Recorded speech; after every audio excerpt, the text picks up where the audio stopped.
I've always been fascinated by human beings and their lives and just talking to people. You see a lot of people that are, talking about how to get ahead in life, but they're not really doing anything themselves. So there's a lot of cynicism involved in that. But there's also sincerity in it. And you can get, if you just look at it with a pure heart and a pure mind, you can get a lot of energy out of that. It's like the tide. It comes in and it comes out. There's going to be days where you're just not feeling so good physically, and that's going to affect the way your happiness level is. It's never static. It's never exactly the same. I mean, it never feels like a completed task, right? Everyone's a work in progress forever. People love when people appreciate good fortune and appreciate a well-earned position and are, engrossed in a beautiful life of something that they really enjoy and something that really inspires them. One of the saddest things is someone who's in an amazing position who doesn't appreciate it.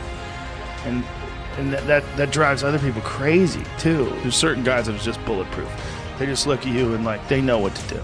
There's a reason why he's undefeated. He knows how to do it. But for a guy like that, it doesn't matter what you do. He's a Michael Jordan type character. There's a few of those guys out there. There's these LeBron Jameses, these Larry Birds. They exist in all sports. They have this mindset, a champion mindset.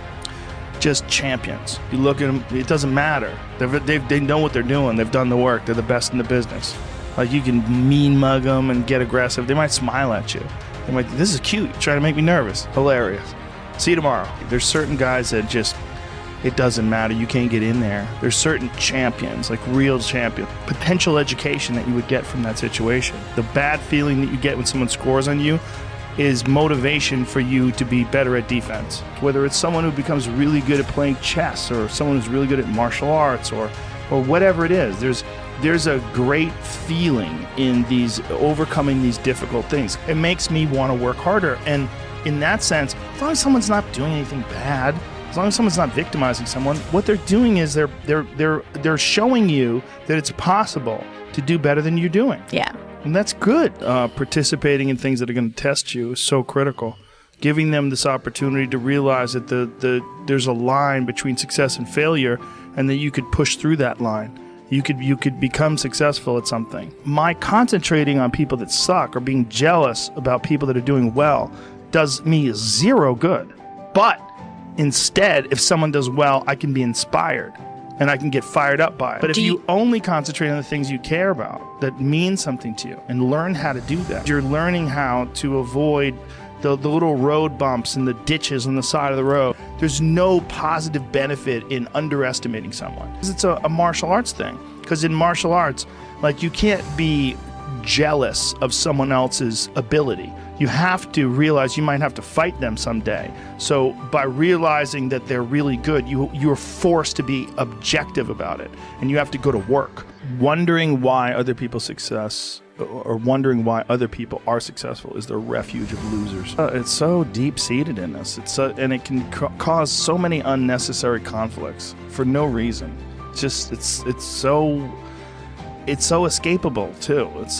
So if you can objectively analyze the way human beings behave and interact with each other and go, well, why do we do this? Let's just stop doing that. When they start thinking why am I living like this? What if I really do only have 50 years to live? Why am I living these 50 years in some really unproductive way that's not satisfying at all?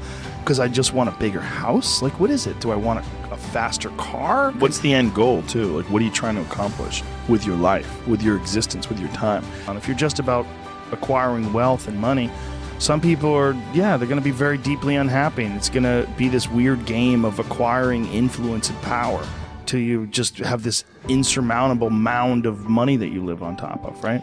What is the purpose of this path that I'm on now versus a path that I could be on? I think the real concern is AI is going to rationally analyze our behavior and our reliance on emotions and all these human reward systems that we have built in, the way it's affecting our society and the way it's affecting how we govern ourselves and how we behave amongst ourselves. And we're a part of a system that we didn't agree to it. We just all of a sudden found ourselves in it, and we're trying to make it fit us. And some people, I guess, like the corporate world. I got lucky and I found a bunch of that I like. And if you had said to me You know, if you asked me if I was, outside of my life, and if I didn't know that I existed, you said, do you think it's possible to be a cage fighting commentator / stand-up comedian?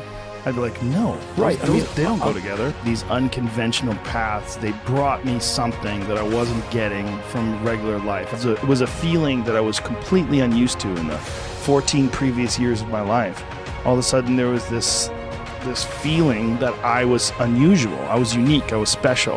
There was no way I was ever going to be able to hold a regular job, and then I got lucky when I was 21 and I found stand-up. And so from then on, I'd kind of like locked into this thing where I'm just going to do what I like, because everybody's giving me advice to do this and advice to do that, and it never seems to be what I want to do. We sometimes need something that's shoved in our face to force us to act. I think there's a lot of people out there like that, and for some awful reason, they never find whatever it is that can break them free. They never catch a ride on that river out. If everyone, the lowest you could live is like a middle-class existence. Yes. Boy, everybody would all be a lot more relaxed immediately. If you always had meals, you always had food, you always had a roof over your head. Everyone lives middle class. Right. If we really are on a team and we see someone who's completely downtrodden who's on our team and we ignore them, well, that's not much of a team, is it? No. I mean, that's what I feel like when I come to red lights and I see homeless people, that whatever genius they have is wasted on this nonsensical existence. You choose to try to enrich yourself with this difficult experience and the challenge of it and try to overcome that challenge. Instead of your challenge is not to get killed by a gang. Wouldn't it be more ethical if everybody started from the same starting block? Well, that's what's wrong with the world, right? What's wrong with the world is some people are in they have a terrible hand of cards they've been dealt. That's what everybody really wants, right? You want to be comfortable, like in terms of like your ability to exist. And then all the things you're doing that you struggle with should be a good percentage of them, other than emotional and friendship type things, should be of your own choosing. The idea that that's impossible seems so insane. It almost seems like, well, then nobody should live like that then. Well, so many of us are trapped in the expectations and values of our parents too. That's a real problem when people don't let their children become an individual. And your attitude has a giant effect, not just on your life, but on other people's lives around you. That's the other thing about it. Those I can't catch a break guys, get them away from me. I can't be around those guys. I don't want to hear that. I think what you can do is be yourself. And what you can do is express yourself. And what you can do is constantly seek to improve and grow. Because everybody has bad breaks. Yeah. I've had bad breaks. But you know what I did? I stayed up. Yeah. And I thought through it. And I figured out what I did wrong. And then I went back. And when you test yourself and you have to figure your way through something or change the path because the path you were on was unsuccessful, when you're doing that, it's really good for the mind. But you got to realize when you have those breaks what that is. It's an opportunity for you to reassess, reboot, get better, figure out another way, find another way through.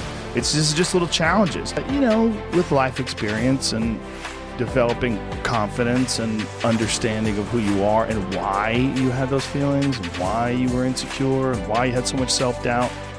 Martial arts helped me with that tremendously, because it was the first thing that I ever did where I didn't feel like a loser. There's so much discipline involved in the act of learning. Yeah.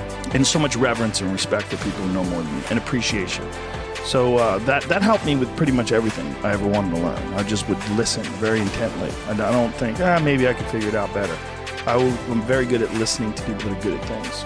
If you have real positive experiences with difficult things that you choose to do on your own, I think it mitigates most of the hassle of life. You change yourself. And when you change yourself, it becomes evident to the people around you. And if your change is beneficial and attractive, people, they gravitate towards that idea that you can improve yourself and you change your perspective on things. There's something to doing difficult tasks that it makes life easier. I really believe that. I think it makes life more enjoyable. I think it makes the bright colors brighter